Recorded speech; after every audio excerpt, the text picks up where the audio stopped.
Hello everyone. तो ये कहानी स्टार्ट होती है साउथ कोरिया के एक शहर से जिसका नाम दाएगू है और वहीं से ही बिलोंग करती है हमारी फीमेल लीड जिसका नाम है जूयून। जूयून एक हाई स्कूल स्टूडेंट है और इंटेलिजेंट और स्मार्ट होने के साथ साथ वो बहुत ज्यादा सुंदर भी है। इसी वजह से उसे दाएगू का वीनस भी कहा जाता है। उसके स्कूल के सारे बॉयज का वो फर्स्ट लव है, हर किसी का उस पर ही क्रश है। इसके साथ साथ जिस तरह से लड़के उसके दीवाने हैं, लड़कियां तो उससे एनवी करती हैं क्योंकि उस जैसी हाइट, उस जैसा प्रिटी फेस और फिगर उनके स्कूल में और किसी का भी नहीं है। यही वही जूयून की मुलाकात होती है अपने एक सीनियर से जो कि एक बहुत अच्छा स्विमर है और नेशनल टीम में भी शामिल हो चुका है। बहुत से इंटरनेशनल मुकाबलों में भी उसने भाग लिया है और उसका नाम है वूशिक। एक दिन वूशिक जूयून को मिलने के लिए बुलाता है रूफटॉप पर और उसे बताता है कि वो उसे कितना लाइक करता है। उसके फेस के डिंपल्स हर किसी को अपना दीवाना बना लेते थे और उन्हीं में से एक वूशिक भी था। वो उसे आज प्रपोज कर देता है और वो भी उसे यस बोलती है और उसकी गर्लफ्रेंड बन जाती है। वो दोनों बहुत मैचिंग कपल दिखते थे। जूयून का हमेशा से यही सपना था कि वो एक लॉयर बनना चाहती है और अब कहानी फास्ट फॉरवर्ड हो जाती है। उसका सपना पूरा हो चुका था। वो एक बहुत अच्छी लॉ फर्म में एक लॉयर है। लेकिन ये क्या, जूयून की तो सारी लुक्स ही चेंज हो चुकी है। वही जो कभी इतनी सुंदर हुआ करती थी आज बहुत बल्की हो चुकी है। उसका फेस भी इतना चबी हो गया है कि उसकी सारी अट्रैक्शन खत्म हो जाती है और तो और उसके डिंपल्स तो गायब होकर रह गए थे। लेकिन अगर कोई चीज उसकी लाइफ में पहले जैसी बाकी थी तो वो थी उसकी नेचर, उसकी जिंदगी और उसका स्माइल करता हुआ फेस। और इसके साथ साथ एक और बात भी है और वो ये कि वही वूशिक अब 15 साल से आज भी उसका बॉयफ्रेंड है। जूयून को लगता था कि लॉयर बनने के बाद उसकी लाइफ सेट हो जाएगी, उसका हर सपना पूरा हो जाएगा। लेकिन लाइफ की रियलिटी तो बहुत डिफरेंट होती है। काम की टेंशन, ओवरवर्क और ज्यादा मूवमेंट ना होने की वजह से उसने इतना सारा वेट गेन कर लिया है। वो कभी कभी डाइट करने की भी कोशिश करती है लेकिन फिर भी नाकाम ही रहती है। और फिर उसके बाद हमारा इंट्रोडक्शन होता है हमारे ड्रामे के हीरो से जिसका नाम है किम योंगू। योंगू इस टाइम पर लॉस एंजलिस में है और वो फेमस है हॉलीवुड स्टार्स को फिजिकली ट्रेन करने के लिए। उसने बहुत सारे स्टार्स को मिरेकली ट्रांसफॉर्म भी किया है। यहाँ पर उसे जॉन किम के नाम से जाना जाता है।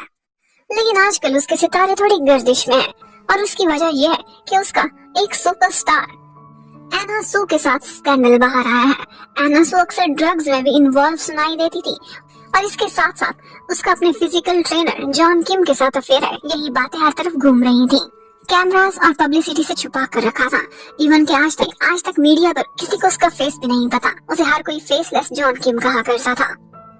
उधर जूयून वो देखती है तो आज 23 अक्टूबर था और आज वूशिक ने उसे एक जगह डिनर पर भी बुलाया हुआ था कि कुछ स्पेशल बात करनी है।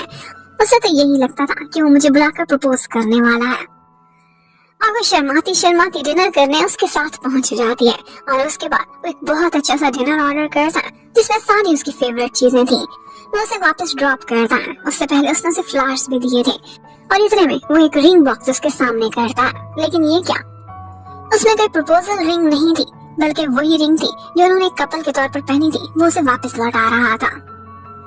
जूयून शॉक्ड रह जाती कि ये क्या, ये मुझसे ब्रेकअप करना चाहता है।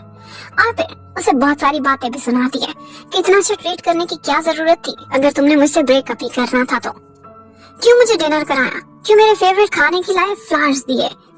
तुम्हें क्या लगता है कि इस तरह से बिहेव करके तुम जेंटलमैन दिख रहे हो? थोड़े कम कमीने? बिल्कुल भी नहीं। और बस वो हार्ट ब्रोकन होकर वहां से चली जाती है। और फिर उसके बाद हमें योंगू को दिखाते हैं। वो एक बहुत बड़े एथलीट को भी ट्रेन किया करता था जिसका नाम जून जंग है और वो ड्रामे का सेकंड लीड भी है। उसे सब कोरियन स्नेक के नाम से जानते हैं। वो फाइटिंग में बहुत अच्छा था। जूयून ने एक बिजनेस ट्रिप पर यूएसए जाना होता है और इसीलिए वो जल्दी जल्दी अपनी फ्लाइट पकड़कर निकल जाती है। यूएसए में ही हमारे ड्रामे का हीरो रहता है। जून जंग के साथ साथ एक मैनेजर भी है उसका जिसका नाम किम वूजी है। ये तीनों आपस में काफी अच्छे फ्रेंड दिखाई दे रहे थे। लेकिन आजकल योंगू थोड़ी टेंशन में था और उसकी वजह वही स्कैंडल था। वो चाहता था कि एक दफा वो कोरिया वापस चला जाए लेकिन मीडिया और अपनी फैमिली से बच बचा कर, एक्चुअली वो बहुत वेल्दी फैमिली से बिलोंग करता था, लेकिन अपना फैमिली बिजनेस नहीं संभालना चाहता था, इसीलिए आजकल यूएसए में था। उधर जू यून भी अपना काम खत्म कर लेती है और उसके बाद उसने वापसी की फ्लाइट पकड़ ली थी। लेकिन इसी फ्लाइट में इकोनॉमी सीट पर उसके साथ कोई आकर बैठा होता है और वो था किम वूजी।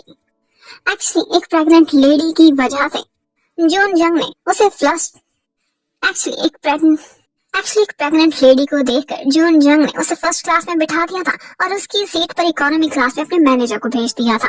और यहाँ पर जू यून के साथ बैठकर वूजी की उससे अच्छी खासी दोस्ती भी हो जाती है। लेकिन थोड़ी देर बाद एक अनाउंसमेंट होती है कि फ्लाइट में एक इमरजेंसी है, मेडिकल इमरजेंसी। अगर कोई मेडिकल प्रोफेशनल यहाँ पर बैठा हुआ है तो वो जल्दी से आगे आ जाए। और यहीं पर हमें पता चलता है कि यांगू ने भी अपने फ्रेंड्स को सरप्राइज देने के लिए उसी फ्लाइट में अपनी टिकट बुक कराई हुई थी और अब इमरजेंसी की वजह से उसे उनके सामने आना ही पड़ता है। ये इमरजेंसी किसी और के साथ नहीं बल्कि जू यून के साथ ही हुई थी। वो तो अकेले कैरी भी नहीं की जा रही थी, इसलिए 2-3 लोग उसे उठाकर फर्स्ट क्लास में लेकर आते हैं, जहाँ पर उसके कपड़े काट कर फंसी हुई जू यून को हमारे हीरो को रिलीज करना पड़ता है। और फिर उसके बाद वो उसे फर्स्ट एड देता है। इसके साथ साथ आईवी के थ्रू उसे कुछ मेडिसिन भी दी थी। और जैसे ही वो होश में आती है तो उसके सामने योंगू खड़ा हुआ था। उसे देखकर वो बहुत एम्बैरस होती है कि ये क्या, तुमने मेरे कपड़े क्यों उठाए। और तो और उसने स्टमक को स्लिम करने के लिए एक बेल्ट भी लगाई हुई थी। जब वो उस बेल्ट को मेंशन करता है तो वो और भी शर्मिंदा होने लगती है और वो उसे ओवर एम्बैरस करने के लिए बोलने लगता है कि तुम वो पहली लड़की होगी जिसे मिलने के 5 मिनट बाद ही उसके मुझे कपड़े उतारने पड़े। वो उससे कहता है कि अगर तुम बदला चुकाना चाहती हो इस एहसान का कि मैंने तुम्हारी जान बचाई है तो ठीक है, एक ऑप्शन है तुम्हारे पास। एक्चुअली उसे पता था कि मेरे घर वाले मुझे तलाश करने वहाँ जरूर पहुँचे हुए होंगे। वो पीछे के दरवाजे से निकलना चाहता था तो ऐसा करता है कि जू यून के साथ उसी की एम्बुलेंस में उसका साथी बनकर वहाँ से निकल जाता है और उसकी फैमिली के बॉडीगार्ड्स बस देखते ही रह जाते हैं। फिर जू यून हॉस्पिटल से निकल जाती है। उसे याद आता है कि मुझे वूशिक ने मैसेज किया था कि वापस आते ही मुझसे मिलना। उसे लगता था कि 15 साल में कई दफा हमारा ब्रेकअप हुआ है, पैचअप हुआ है, अभी भी कुछ ऐसा ही होने वाला होगा। तो वो हॉस्पिटल से निकलकर भागने वाली थी। इतने में उसे रास्ते में देख लेता है यांगू, जो कि उसे लिफ्ट देने की बात करता है और यहाँ पर उसे गुड बाय कहते हुए उन दोनों को लग रहा था कि उनकी आखिरी मुलाकात होगी। लेकिन बेचारी जू यून का तो दिल ही टूट जाता जब वो देखती है कि वूशिक किसी और के ही साथ खड़ा हुआ है। उसने एक नई गर्लफ्रेंड बना ली है। ये देखकर वो बहुत हार्ट ब्रोकन हो जाती है। यहाँ पर एक स्टॉकर उसका पीछा करने लगता है। वो अकेली थी तो डर कर चिल्लाने लगती है। कोई उसकी हेल्प के लिए आ जाता है और वो कोई और नहीं बल्कि हमारा हीरो योंगू ही था, जो कि उसे उसकी बैंडेज वापस लौटाने के लिए आया था। और उसने ये भी देख लिया था कि किस तरह से ये गर्ल हार्ट ब्रोकन हो चुकी है। उससे कहता है, क्यों, क्या कहती हो, चलो उन दोनों से फाइट करते हैं। लेकिन क्या करें, बारिश हो रही है, ऐसे ही हमें कोल्ड हो जाएगा। तो ऐसे लोगों पर चुपचाप लानत भेजकर यहाँ से चलते हैं। वो उसका साथ देना चाहता था, उसे घर तक ड्रॉप करना चाहता था, लेकिन वो कहने लगती है कि मैं कोई कमजोर लड़की नहीं हूँ। बस उसका दिया हुआ छाता लेती है और फिर वहाँ से चली जाती है। योंगू ना चाहते हुए भी उसकी फिक्र कर रहा था। और फिर उसके बाद योंगू सोचने लगता है कि मैं कहाँ जाऊँ। घर तो वो जा नहीं सकता था, फैमिली से मिलना नहीं चाहता था, तो सोचता है कि किसी होटल में ही रात बिता लेता हूँ। यहीं पर उसे बचपन की यादें आने लगती हैं। वो हैंडीकैप हो गया था एक एक्सीडेंट की वजह से और अपना ट्रीटमेंट कराने के लिए यूएस से गया था और तब उसकी ग्रैंडमा ने उसे गुड बाय बोला था। ये सारा टाइम उस बेचारे के लिए बहुत मुश्किल था और उसके बचपन के कुछ घाव थे जो अभी हमें नहीं पता। वो अपने स्वीट में सो जाता है, लेकिन जैसे ही सुबह उठता है तो उसे गुड मॉर्निंग कहने के लिए उसके फैमिली बॉडीगार्ड और मैनेजर वहाँ पर मौजूद थे, जिनकी पहुंच काफी दूर तक थी। उन्होंने उसे पकड़ ही लिया था। अब वो बेचारा काफी बहाने करता है कि मेरे पास ढंग के कपड़े नहीं है, मैंने तो कोई गिफ्ट्स भी नहीं खरीदे, कैसे ऐसे घर जाऊं। लेकिन उन्होंने उसके लिए कपड़े, जूते, गिफ्ट हर चीज रेडी की हुई थी। जबकि उधर जू यून के सरप्राइज के लिए आज उसकी कंपनी में एक नई वाइस प्रेसिडेंट आती है और वो कोई और नहीं बल्कि सूजिन थी, जो कि उसकी बेस्ट फ्रेंड और उसकी सीनियर हुआ करती थी यूनिवर्सिटी टाइम्स में। लेकिन तब और अब वो दोनों एक दूसरे के ऑपोजिट हो चुकी हैं। तब सूजिन एकदम चबी बल्कि हुआ करती थी, अब वो बिल्कुल स्मार्ट गर्ल बन चुकी है। और जू यून जो कभी अपनी यूनिवर्सिटी और स्कूल की सिंड्रेला हुआ करती थी, अब बहुत डिफरेंट थी।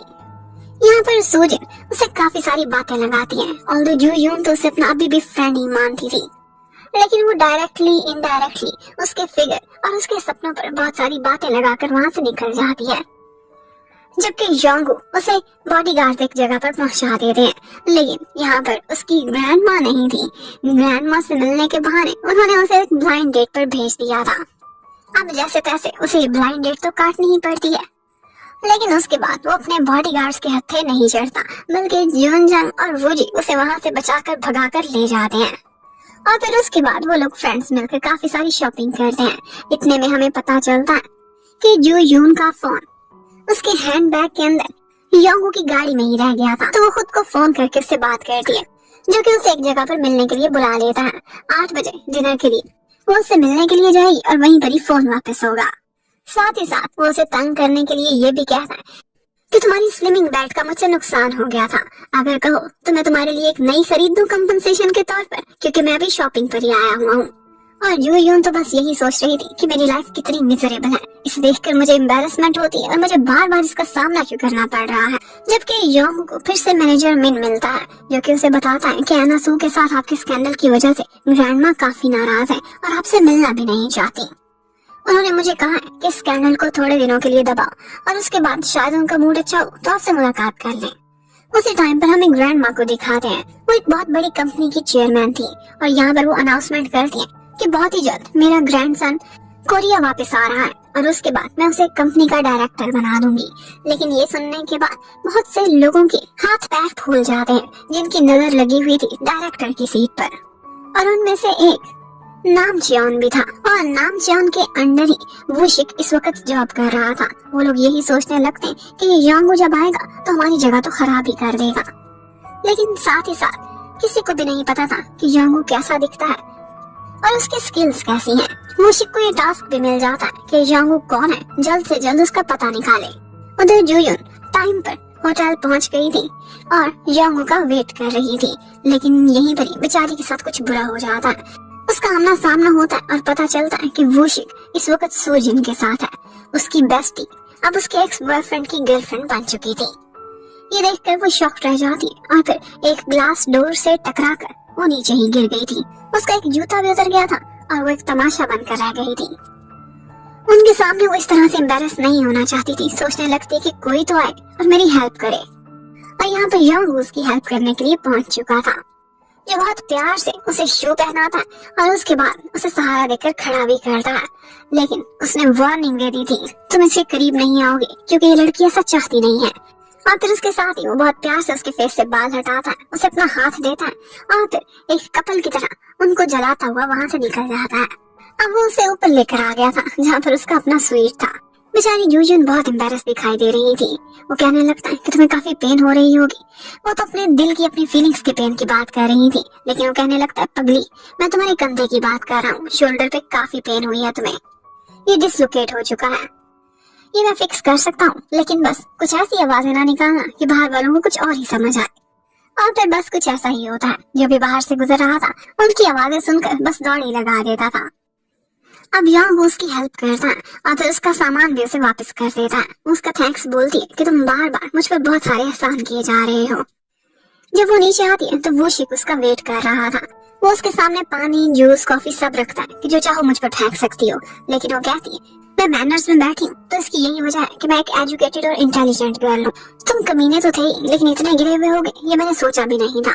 और उसके बाद उसे बहुत सारी बातें लगाती हुई वहाँ से निकल जाती है। अब वो घर जाते ही सबसे पहले तो वूशिक और अपनी सारी यादों को ट्रैश बिन में फेंकती है। और नेक्स्ट डे वो चली जाती है सूजिन के ऑफिस में उससे बात करने के लिए, जो उसे कहती है कि यहाँ पर ये बात नहीं हो सकती, क्यों ना हम इकट्ठे कहीं खाना खाने चले।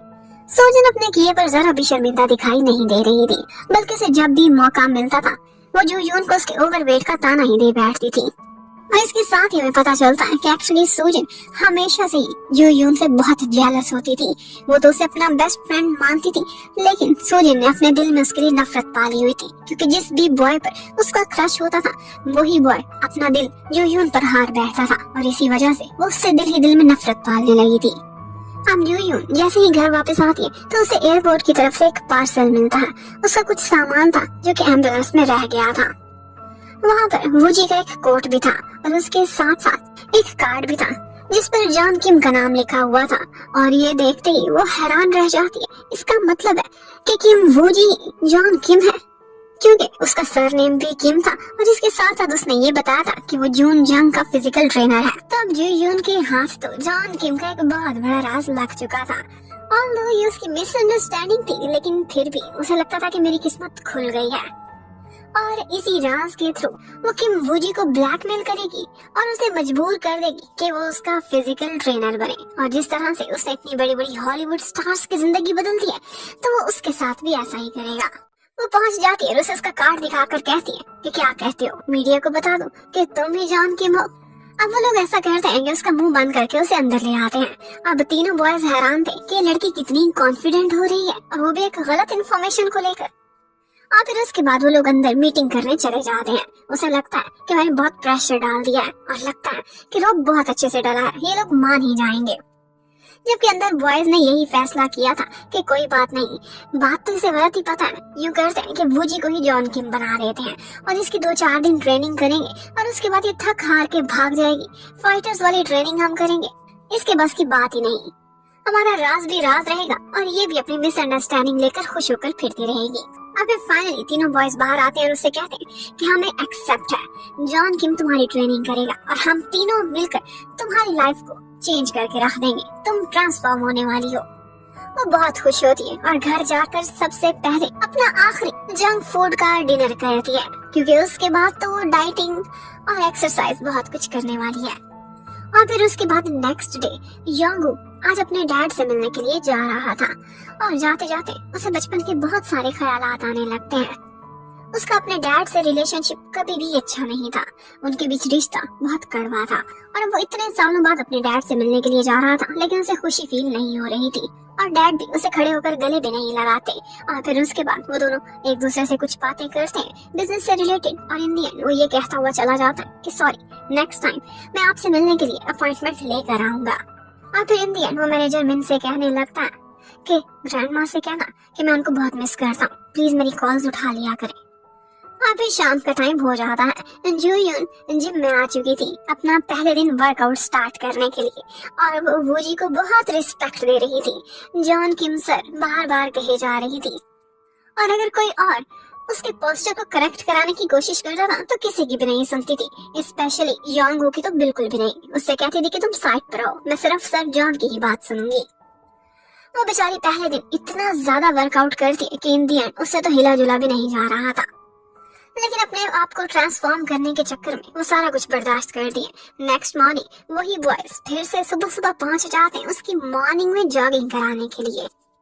अब वो सारे लोग मिलकर उसकी ट्रेनिंग भी कर रहे थे, उसे मोटिवेट भी कर रहे थे और जू यून भी अपनी पूरी की पूरी जान लगा देती है, उसे भी हर हाल में रिजल्ट्स चाहिए थे। अब नेक्स्ट डे सिर्फ अकेला योंग हुई था उसकी ट्रेनिंग करने के लिए, जो उसे एक काम पर लगा देता है और फिर कहता है कि मुझे एक इम्पोर्टेंट ब्लाइंड डेट पर जाना है जो कि मेरी ग्रैंड माँ ने मेरे लिए अरेंज करी है। अब वो खुद तो डिनर करने के लिए चला जाता है और फिर मजे की बात है कि वहीं पर ही कोई और भी आया हुआ था और वो था वूशिक और उसके साथ थी जू यून की अपनी मम्मी, जो कि दूसरे शहर से उसे मिलने के लिए यहाँ पर आई हुई थी। जू यून ने अभी तक उनको नहीं बताया था कि उसका और वूशिक का ब्रेकअप हो चुका है, तो वूशिक भी खामोश रहता है और जू यून को भी वहीं पर बुला लेता है। जू यून आकर उनको एक्सप्लेन करती है कि आप हमारी शादी की बात प्लीज ना करें, अब ये मेरा बॉयफ्रेंड नहीं रहा। लेकिन मम्मी उल्टा वूशिक की साइड लेने लगती है और अपनी बेटी को डांटती है कि जरूर तुम नहीं कुछ गलती की होगी। ये सब सुनकर वो बहुत हर्ट होती है और जब वूशिक चला जाता है तो उसे कहने लगती है कि तुम अपनी शक्ल तो देखो, इस वेट के साथ और इस उम्र में तुम्हें कोई और मिल सकता है। अब ये बातें साथ बैठे हुए योंगू ने भी सुन ली थी और उसे जू यून के लिए बहुत बुरा फील होता है। और फिर नेक्स्ट ही डे सोजन जू यून को एक टास्क देती है, टीवी पर अपीयर होना था उनकी लॉ फर्म की तरफ से, वो उसी को ही अटर्नी के तौर पर वहाँ पर भेज देती है और उसका यही इंटरव्यू घर पर बैठे हुए योंगू भी देख रहा था। उसका नॉलेज बहुत अच्छा था, वो सब कुछ बहुत अच्छे से परफॉर्म करती है, लेकिन अचानक उसे कुछ हो जाता है और वो बेहोश हो जाती है। अब योंगू को उसकी बहुत फिक्र हो रही थी, वो भी हॉस्पिटल में पहुंच जाता है उसकी केयर करने के लिए।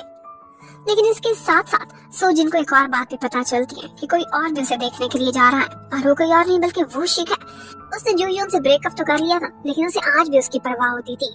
अब जू यून होश में आती है तो उसके बाजू में योंगू बैठा हुआ था, जो उसे कहने लगता है कि आपकी बात मुझे दोष ना देना, इस दफा तुम्हारे कपड़े और तुम्हारी स्लिमिंग बेल्ट मैंने नहीं फाड़ी।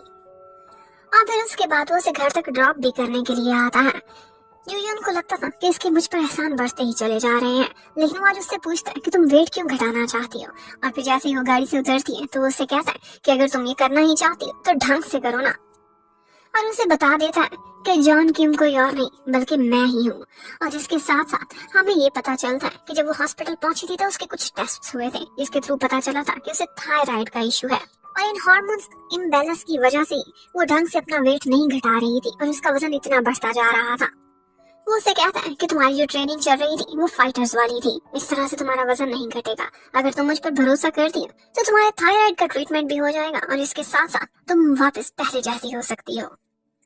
और फिर हमें फ्लैशबैक में दिखाते हैं कि जब यूयून सो रही थी तब वहाँ पर वूशिक भी आया था और उसने योंगहू से पूछा था कि तुम आखिर इसके लगते क्या हो। लेकिन योंगहू का कहना था कि तुम ये पूछने का अधिकार नहीं रखते, मैं इसका गार्डियन हूँ, यही समझ लो।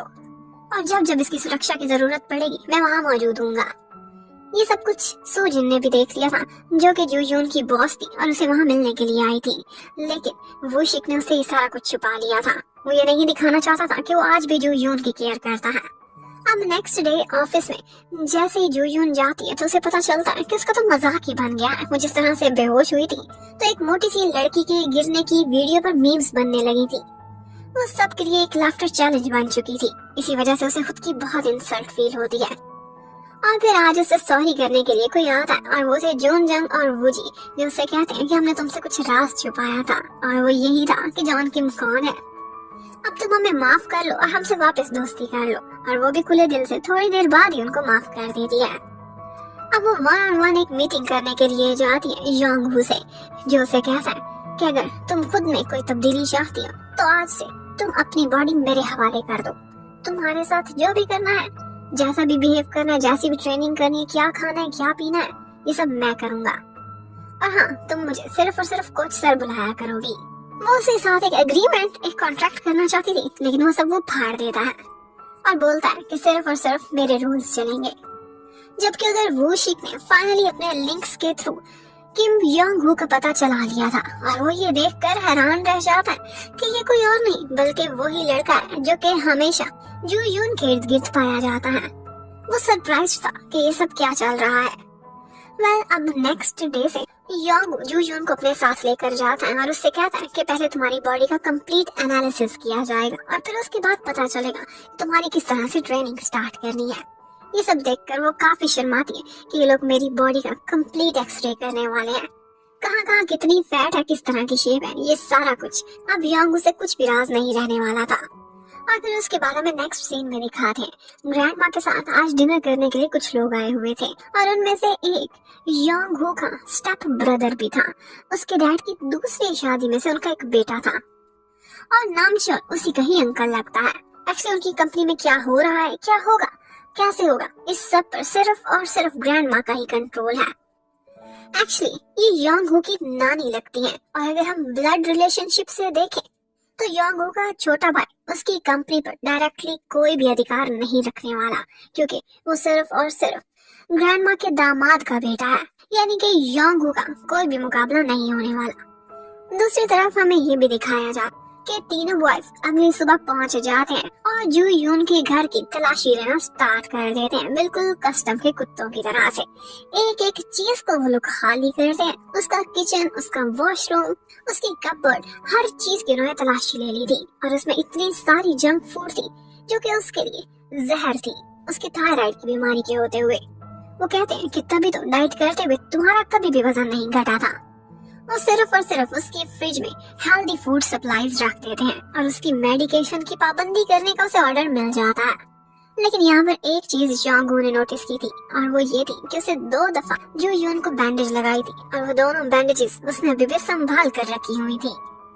अब उसके बाद योंगहू उससे कहने लगता है कि देखो, मैं लो प्रोफाइल रखना चाहता हूँ, इसलिए तुम्हारी ट्रेनिंग करने के लिए बार बार बाहर नहीं आऊंगा, बल्कि तुम मेरे घर पर आया करोगी। और उसका घर बहुत लग्जरी था। वो उससे पूछती है कि क्या तुम्हारा अपना घर है? वो कहता है तुम शायद बिलीव ना करो, लेकिन मैं सोने का चम्मच मुंह में लेकर पैदा हुआ था और मैं अपनी कंपनी का इकलौता हायर भी हूँ, लेकिन यह अलग बात है कि मैं वहाँ कभी गया नहीं। यूयून को तो उसकी इन बातों पर कोई भी विश्वास नहीं था और फिर उसके बाद उसकी ट्रेनिंग स्टार्ट हो जाती है और यहाँ पर उसे काफी एम्बेरसमेंट होती है जिस तरह से योंगू हमेशा उसके क्लोज आकर उसे जिस तरह से ट्रेनिंग दिया करता था। उसे उठते बैठते सोते जागते अपने घर में ऑफिस में हर जगह पर सिर्फ और सिर्फ योंगू ही दिखाई देता था, जो कि उसका कभी पोस्चर ठीक करा रहा होता था, कभी उसे अनहेल्दी फूड से रोक रहा होता था और कभी उसे मेडिसिन से याद कराता था। उसे सोते जागते हेलुसिनेशंस भी हो रही थी। अब एक दिन योंगू उसे उसके घर तक ड्रॉप करने के लिए आता है रात को, लेकिन वो जैसे ही अपने घर में जाती है तो बाहर कोई आ गया था और वो उसका एक नेबर था जो कि काफी अर्से से उसे स्टॉक कर रहा था। आज वो उसके घर में जबरदस्ती घुस जाता है, लेकिन उसका पीछा करते हुए उसे योंगू ने देख लिया था, जो कि तुरंत ही उसके घर में एंटर हो जाता है और उसकी सुरक्षा करता है। उस लड़के की ठीक ठाक ठुकाई भी लगा देता है। अब वो लोग पुलिस स्टेशन में पहुंच गए थे, लेकिन उस लड़के के बारे में कोई भी पक्का सबूत नहीं था। वो तो कहता है कि मैं तो सिर्फ और सिर्फ अपनी नेबर को ग्रेट करने के लिए गया था। और वैसे भी पुलिस वालों को विश्वास ही नहीं हो रहा था कि इतना हैंडसम लड़का इतनी मोटी सी लड़की को स्टॉक कर सकता है। इसका सिर्फ और सिर्फ वहम होगा।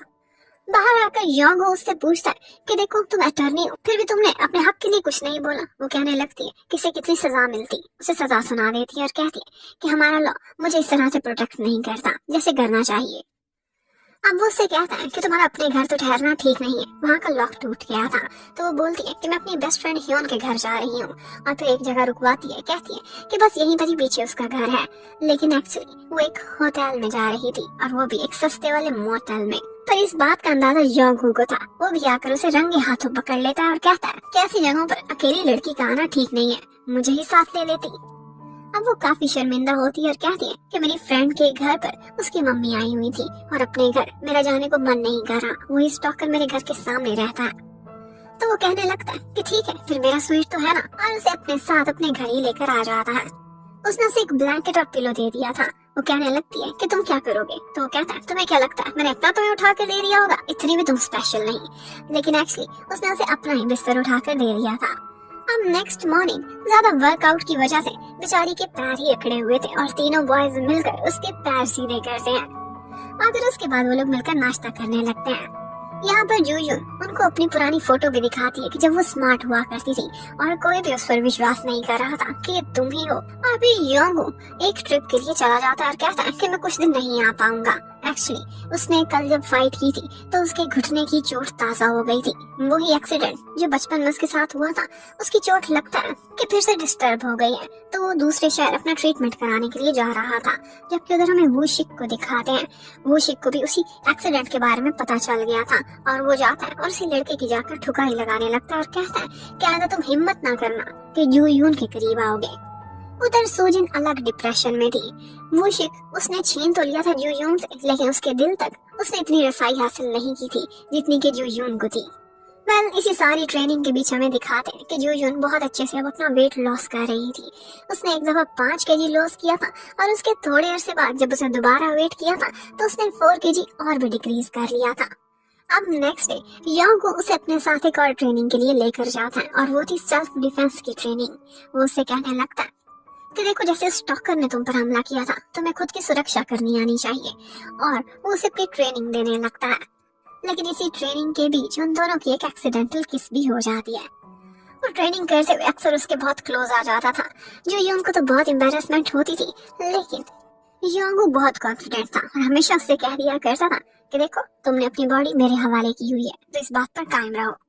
अब घर पहुंचने पर भी यही किस बार बार जूयून को भी याद आ रही थी और दूसरी तरफ योंगू का भी यही हाल था।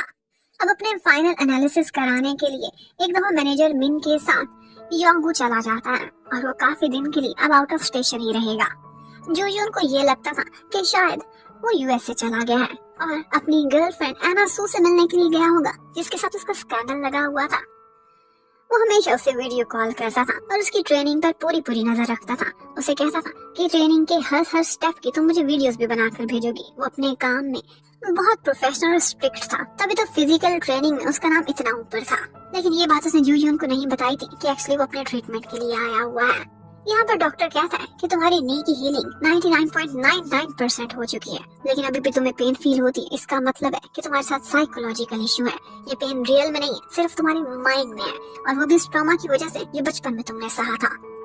वो सोचता है कि मेरी लाइफ में कभी भी कोई भी मिठास नहीं थी, सब कड़वापन ही था, और लगता है कि अब ये दर्द मुझे सारी जिंदगी ही सहना पड़ेगा क्योंकि ये साइकोलॉजिकल है और इसका मेरे लिए तो कोई भी इलाज नहीं होगा। अब फाइनली काफी दिनों बाद उसके वापस आने का समय आ जाता है और यहीं पर ही हमें दिखाते हैं कि जैसे उसकी एंट्री होती है, जो गिरने वाली थी कि वो आकर उसे संभाल लेता है और उसका फेस तो पूरी तरह से ट्रांसफॉर्म हो चुका था। उसके डिम्पल्स वापस लौट आए थे और जैसे ही योंग उसे देखता है तो बस देखता ही रह जाता है। वो उससे कहती है कि क्या मेरे डिम्पल्स को नजर लगाओगे, मैंने कहा था ना कि मैं ऐसी ही दिखती थी। वो उसकी पहले तो तारीफ करने लगता है लेकिन फिर कहता है कोई बात नहीं, अभी भी तुम्हारा पेट और तुम्हारे हिप्स पहले की तरह से मोटे हैं, क्योंकि वेट लॉस हमेशा ऊपर से स्टार्ट होता है, नीचे आते आते काफी समय लगेगा। लेकिन यहाँ पर उसने ये फील कर लिया था कि वो मन ही मन बहुत जेलस हो रही है। उसे ये लगता था कि वो एमा सू के साथ समय बिता कर आया है, तो वो भी उसे जेलस कराने के लिए कहती है कि आज मैं वर्कआउट करके बहुत थक गई हूँ तो अपना मसाज कराने के लिए जा रही हूँ और मसाज किसी मेल से ही कराऊंगी। और ये इमेजिन करते ही एकदम से योंगो को इनसिक्योर फील होने लगता है। वो कहता है कि मैं खुद तुम्हारा मसाज करूंगा और जाकर उसे मसाज चेयर पर बिठा देता है और साथ ही साथ उसे ये भी कहने लगता है कि मत भूलो ये बॉडी तुमने मेरे हवाले की हुई है। और फिर फाइनली एक दिन ऐसा आता है कि जब वो लोग जो यून का वेट चेक करते हैं, वो 62 केजीज पर पहुंच चुकी थी और उसने पहले से ही उन सब से एक बेट लगाई हुई थी कि जब मैं इस पॉइंट पर पहुंचूंगी तो आप लोगों ने मुझे एक दिन देना है और वो दिन होगा जो यून डे। उस दिन आप लोग भी मेरी तरह की जिंदगी जियोगे। अब यहाँ पर योंग काफी शोर मचाता है, रेजिस्ट करता है, पर क्या करे, बाकी दोनों तो मान चुके थे, उसे भी मानना ही पड़ता है। वो कहती है कि आज का चीट डे है, हम जितना चाहे खाएंगे और मेरी पसंद का। वो सबसे पहले तो उनको कॉफी पिलाती है और फिर वीडियो कॉल करके ऑफिस से ही कह देती है कि आज के दिन कोई भी एक्सरसाइज नहीं होने वाली, कोई भी मशीन को हाथ नहीं लगाएगा।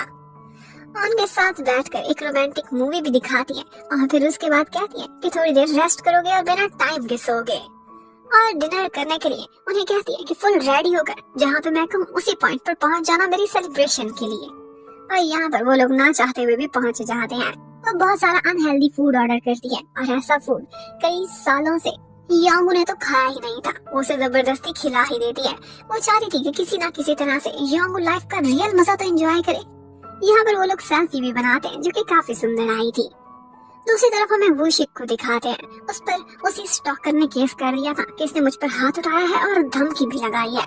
केस तो उसने बहुत बढ़ा चढ़ा कर किया था। यहाँ पर उसके पास कोई अटर्नी नहीं थी, लेकिन इतने में पीछे से सूजिन वहाँ पर आ जाती है और इसके बाद उसने जो यून को भी वहीं पर बुला लिया था। यून को बहुत एम्बेरसमेंट होती है, वो स्टॉकर का सामना नहीं करना चाहती थी और वूशिक ने हरकत क्यों की है उसे बहुत बुरा लगता है।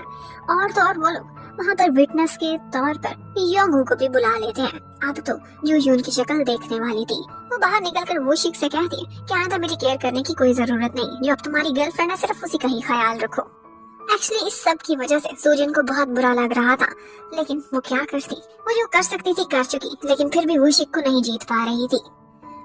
अब डेट चेंज होने में सिर्फ 1 घंटा रहता था। यहाँ पर जूयून कहती है कि अभी मैं एक जबरदस्ती कॉफी पीना चाहती हूँ अपने चीट डे पर, और फिर गाड़ी रुकवा कर कॉफी पीने अंदर चली जाती है और साथ ही साथ जूयून के लिए भी लेकर आती है और कहती है कि मैं चाहती हूँ कि तुम लाइफ की मिठास चखो, तुम्हारी लाइफ लगता है बहुत कड़वी है। बारिश हो रही थी, वो बाहर जाकर खुली फिजा में खड़ी हो जाती है और वो बाहर निकलता है और वही मीठी कॉफी पीने लगता है और बोलता है कि वाकई मैं भी मिठास चखना चाहता हूँ। वो देख रहा था उसके डिम्पल्स को बार बार, जिनमें लगता है कि वो डूबता ही चला जा रहा था। वो शर्माती है और कहती है कि ऐसे मुझे मत देखो, लेकिन वो एक हीरो की तरह बहुत रोमांटिक सीन क्रिएट करता है, अपना छाता खोल लेता है और कहता है कि तुमने मुझे खुद अपनी बॉडी पर अधिकार दिया है, और इसके साथ ही उसे किस कर लेता है। तो अब इसके बाद जूयून इतना शर्माती है कि उससे तो यांग से नजरें भी नहीं मिलाई जा रही थी। वो ऐसा करती है कि उसी से ही उसकी जैकेट लेती है और सारा रास्ता अपना फेस उससे कवर रखती है, घर जाके भी उसका सामना नहीं करती। लेकिन नेक्स्ट मॉर्निंग आज वो कुछ स्पेशल सा ही तैयार होकर बाहर आ रही थी। वो ये सोचने लगती है कि उसे अच्छा दिखना चाहिए, स्पेशली यांगू के सामने। लेकिन यांगू कल उसके ओवर रिएक्शन और एम्बेरसमेंट की वजह से आज बिल्कुल ऐसे एक्ट कर रहा था कि जैसे उनके बीच कुछ हुआ ही नहीं, और बिल्कुल उसके कोच सर वाले मोड में आया हुआ था। उसकी ट्रेनिंग कर रहा है, उसे बहुत सारी एक्सरसाइज कराता है। लेकिन उसके बाद आज का दिन जो यून के लिए कुछ ज्यादा अच्छा नहीं था। एक केस की वजह से उसे अपने बचपन की यादें आने लगती हैं। उसके डैड की डेथ एक ऑक्यूपेशनल इंजरी की वजह से हुई थी, लेकिन उनकी कंपनी के मालिक ने उनके मुंह पर कंपनसेशन के तौर पर कुछ पैसे दे मारे थे, लेकिन सॉरी बिल्कुल भी नहीं किया था। आज भी इसी तरह का एक केस उसके पास आया हुआ था, लेकिन यही बात हो जाकर सूजन से कर दी कि देखो तुम ना सिर्फ ट्रांसफॉर्म हुई हो, बल्कि लगता है कि बाय नेचर तुम वो इंसान ही नहीं रही जो कि मेरी फ्रेंड थी। तुम बहुत क्रूर होती जा रही हो, पत्थर दिल। उधर यांगू आज किसी तरह हिम्मत करके पहुंच ही जाता है अपनी नानी के पास और फाइनली उनको मना ही लेता है। नानी भी उसे देखकर बहुत इमोशनल हो गई थी, उसे माफ कर देती है और गले लगा लेती है, लेकिन उसे ये रिक्वेस्ट जरूर करती है कि अपने फैमिली बिजनेस को आओ और वापस संभाल लो। यांगू इस वक्त बेशक बहुत जवान और स्ट्रांग हो चुका था, लेकिन उसका मन आज भी उसी बच्चे की तरह से था जो कि बचपन से घायल रहा था और बहुत कमजोर था। उधर जुयून ने आज कुछ निराला ही कर दिया था। उसके बैग से बहुत बुरी स्मेल आ रही थी, जिसे देखकर सारे ही अपना नाक लपेट लेते हैं। एक्चुअली उसके बैग से एक संतरा निकला था जो कि 1 साल पहले उसने बैग में रखा था और अब सड़ा हुआ था, और बस इसी वजह से पूरे घर में स्मेल फैली हुई थी। वो इतनी ग्लमजी होगी वो ऐसे सोचा भी नहीं था। लेकिन जुयून को अगर किसी की फिक्र थी तो सिर्फ यही थी कि ये क्या, यांगू ने कल मुझे किस किया, लेकिन ऐसे रिएक्ट कर रहा है जैसे कुछ हुआ ही नहीं। क्या ये कोई नॉर्मल बात थी? लेकिन यांगू बेचारा तो अपनी टेंशन में फंसा हुआ था। काफी देर सोचने के बाद वो फैसला करता है और अपना मन बना ही लेता है कि वो अपनी नानी का सपना पूरा करेगा, अपनी मम्मी की कंपनी को वही संभालेगा। अब इस मुश्किल डिसीजन के बाद वो वापस आता है और जुयून से कहता है कि हमने किस की थी मैं भूला नहीं हूँ, और हाँ आई मीन इट। साथ ही साथ उसे एक बैग भी गिफ्ट में देता है क्योंकि उसका बैग तो खराब हो चुका था। वो जानबूझकर उसे तंग करने के लिए कहती है कि तुम तो यूएसए में सारी जिंदगी गुजार के आए हो, तुम्हारे लिए किस करना तो बिल्कुल हेलो हाई करने जैसा होगा ना, तुम तो वैसे भी एनासू के साथ रहे हो। लेकिन यांगू उससे कहने लगता है कि ऐसी कोई भी बात नहीं, मैं आज भी मन से वैसा ही हूँ जैसे पहले था। और हाँ, सिर्फ तुम्हें क्लैरिफाई कर रहा हूँ, कैनासू मेरी कोई गर्लफ्रेंड नहीं, सिर्फ और सिर्फ फ्रेंड थी। अब उसके बाद वो दोनों आज का दिन एक बच्चे के साथ गुजारते हैं जिसका नाम मिंजी था, और मिंजी एक्चुअली जुयून की बेस्टी का बेटा था। उसे कुछ इमरजेंसी थी जिसकी वजह से वो अपने बेबी की टेक केयर उनके हवाले कर देती है। वो दोनों बच्चे के साथ दिन बिताते हैं और बहुत सारा एंजॉय भी करते हैं। लेकिन आज यांगू थोड़ा सा सैड हो जाता है क्योंकि उस बेबी सिटिंग के चक्कर में जुयून उसी बच्चे के साथ रात बिताने वाली थी और वो घर नहीं आएगी, ये सोचकर वो सैड हो जाता है। लेकिन उससे काफी सारे मैसेजेस करता है और वो दोनों बहुत देर तक बात करते रहते हैं। जबकि दूसरी तरफ हमें दिखाते हैं नामचोल को और उसके साथ साथ वूशिक को। वो लोग अंदर ही अंदर कुछ प्लानिंग कर रहे थे शेयर होल्डर्स को तोड़ने की, ताकि किसी तरह से यांगू की कंपनी पर अपना कब्जा जमा सके। नेक्स्ट डे जब जुयून ऑफिस में जाती है तो पता चलता है कि आज उनकी एक कॉन्फिडेंशियल मीटिंग है। उसे एक पता दे दिया जाता है और जब वो उसी एड्रेस पे पहुंचती है तो पता चलता है कि एक बहुत बड़ी कंपनी गेहून की तरफ से उनसे लीगल एडवाइस ली जा रही है। और फिर फाइनली गेहून का डायरेक्टर उनके सामने आता है तो ये देख कर तो जुयून शॉक्ड ही रह जाती है कि वो कोई और नहीं बल्कि यांगू है। यांगू ने उससे ये बात छुपाई थी, ये सब देखकर तो वो शॉक्ड रह जाती है। वहाँ से एक दफा भाग गई थी। यांगू उसके पीछे पीछे आता है और उसे मनाने की कोशिश करता है, लेकिन वो कहती है मुझे ऐसा लग रहा है कि जैसे तुमने मुझसे जानबूझकर ये छुपाया तो मुझे धोखा दिया है। पर वो उसे जबरदस्ती एलिवेटर में ले जाता है। ऊपर नीचे के चक्कर काटते काटते वो उसके साथ बहुत कुछ एक्सप्लेन करता है और कहता है कि मैंने इशारों में तुम्हें एक दफा बताया भी था।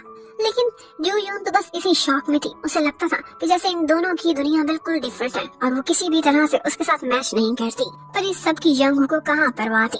लेकिन यहाँ पर कोई तीसरा बंदा था जो बहुत ज्यादा जेलस हो रहा था और वो थी सूजन, जो ये देखकर शॉक्ड रह गई थी कि उसने वूशिक को तो छीन लिया, लेकिन अब जुयून के पास वूशिक से भी ज्यादा हैंडसम और इतना रिच पर्सन आ चुका है। वो बहुत जेलस होती है।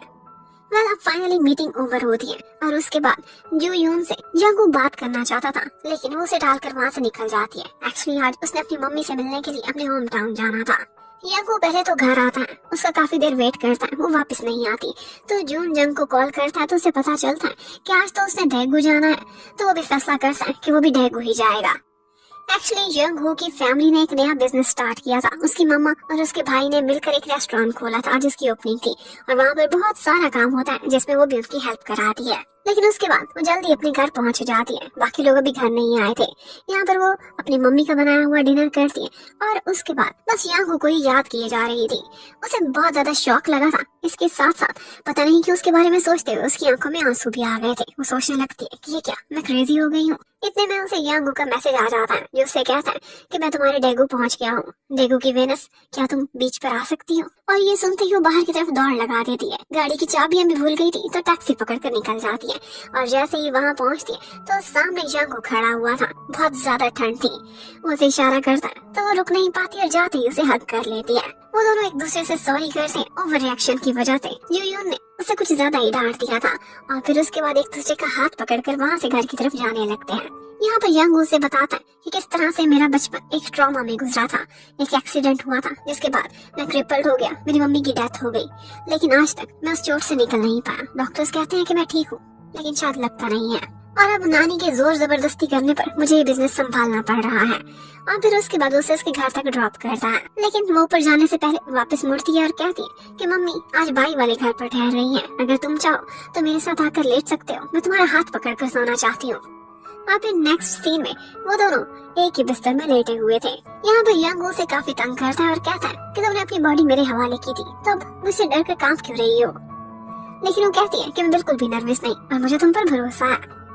और फिर उसके बाद वो उसे हक करके सो जाता है और कहने लगता है कि हाँ, लाइट ऑफ मत करना, ये ना हो कि मेरी नीयत खराब हो जाए।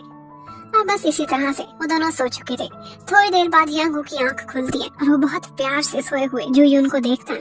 और फिर इन दी एंड सुबह होते ही उसके उठने से पहले ही वहाँ से चला जाता है, लेकिन जाते जाते उसकी थायराइड की मेडिसिन रख गया था। और उधर सोजन, वो तो गुस्से से और जेलसी से पागल हो चुकी थी। उसे लगता था कि मैंने खुद को इतना बदला, मेरे पास इतना पैसा भी है, सब कुछ है, लेकिन फिर भी मुझे खुशी नहीं मिलती। हर अच्छी चीज, हर बेहतर चीज हमेशा जूयून के पास क्यों चली जाती है।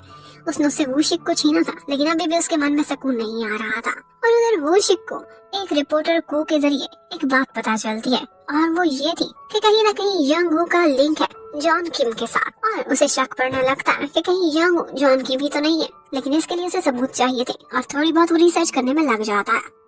अब यही बात वो जाकर नामचोल को बताता है। नामचोल तो ये सुनते ही खुशी से पागल हो जाता है और कहता है कि बोर्ड ऑफ डायरेक्टर की मीटिंग से पहले ही इस चीज का सबूत लेकर आओ। जॉन किम एना सू के साथ स्कैंडल में था और एना सू ड्रग्स के स्कैंडल में।